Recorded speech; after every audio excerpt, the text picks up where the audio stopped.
ask you, Banu is a Booker Prize winner. She has done the state proud, she has done the country proud. Why oppose her just because she's Muslim? I mean, if Muslims are welcome to take a dip in the Kumbh Mela or come for the inauguration of the Ram Mandir, then what's the problem with Dasara? So the opposition is not at all because she is a Muslim.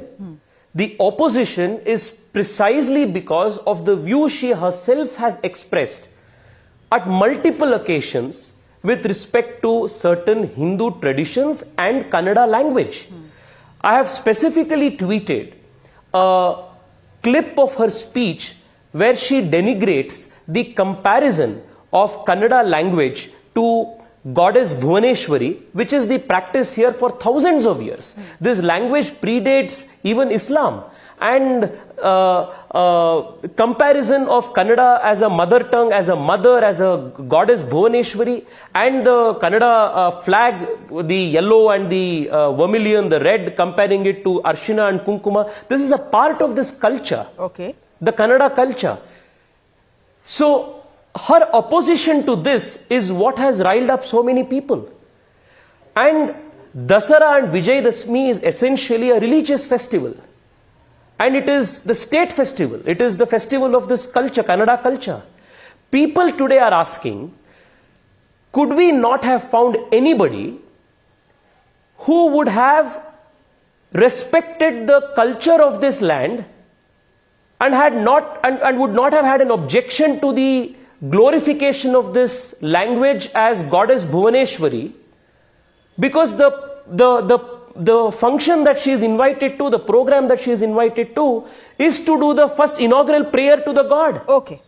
So how can somebody who doesn't believe in that god, somebody who has expressly expressed their denigration, their disrespect, irreverence to that practice, be now invited to actually do the inaugural prayers? If my memory serves right, earlier celebrated Muslim Kannada poet Nisar Ahmad was also invited to actually lead the state in the prayers. People were overjoyed. People accepted it. People wanted it. Because the songs that he has written, his views, his expressions, his poetry, all of that resonated with this culture. The opposition is not to Banu Mushtaq because she is a Muslim. Far from it. We have celebrated many instances where Muslim scholars, Muslim thinkers, poets have actually come and done these programs. But in this case, it is her own stated position of opposition to these rituals, opposition to the conception of Kannada as a goddess, Bhuvaneshwari. This is what is the objection. Are you mixing two things? Fine, she has a problem with divinity being assigned to the Kannada language and to Karnataka's flag. But she has not challenged the divinity of Chamundeshwari Devi. In fact, she is saying this is possibly the happiest moment of her life to get this invite. No, we are very happy that, she is overjoyed with this invitation. But let her at least now, so that the millions of other devotees of Chamundeshwari in Karnataka who consider Kannada language and the Bhuvaneshwari and see all of these feminine forms as the same divinity, for their sake, can't she publicly today express her faith and reverence to goddess Chamundeshwari? Chamundeshwari, mind you, for the millions of people who are following the devotees of Chamundeshwari, it's not a story. It is not a story.